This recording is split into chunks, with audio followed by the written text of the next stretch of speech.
اسی تو اتنے رکھ چنگے پلے بھی نہیں رکھ لیں. کئی لوگوں نے بھی ہونے شہر سے عالم دین نے حج تے کتاب چھوائی لکھ دیتا کہ آپ نے منع کیتا عرفات کے روزے. نہیں پتہ بھی وہ حدیث نہیں صحیح, منع کوئی نہیں کیتا, رکھیا نہیں آپ نے. نہ حضرت ابو بکر رکھیا, نہ عمر رکھیا, نہ عثمان رکھیا.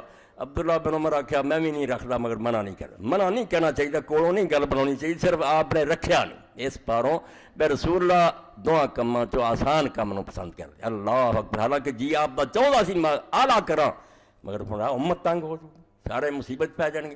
اس تو آپ دے بارے جدو یہ جھگڑا ہویا کہ رسول کریم علیہ السلام دا روزہ اج عرفات دے میدان یا نہیں, تو پھر رسول کریم علیہ السلام دی چاچی حضرت عباس دی بیوی ام الفضل رضی اللہ عنہ کیا ہنے مسئلہ حل ہو جاتا.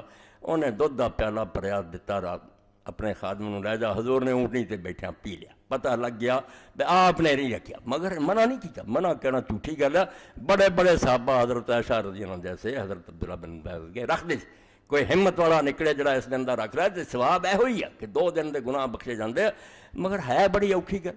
عبد الرحمان بن ابی بکر گیا تو بھن نو ویکھیا اما عائشہ نو میدان عرفات اتنے پانی پاؤن دے, کہن گے بھن توڑ دے ہر روزہ. کہن گے رسول اللہ کو سنیا 2 سال دے گناہ بخشے جاندے تے نہیں دھپ تو توڑ دیا. کوئی حاجی یہ بہادری کرے تو بہت اعلیٰ. منع نہیں کرنا چاہیے. حدیث جڑی ضعیف اور کمزور دا حوالہ نہیں دینا چاہیے. ٹھیک ہے کہ رکھنا جڑا اعلیٰ درجہ مگر ہے مشکل. اگر وہ سمجھے دعا نہیں ہو سکنی, سفر نہیں ہو سکنا, تو افطار کر لے, آسانی دا پہلو. مگر منع دی کوئی روایت نہیں, آپ نے منع نہیں کیتا, جائز.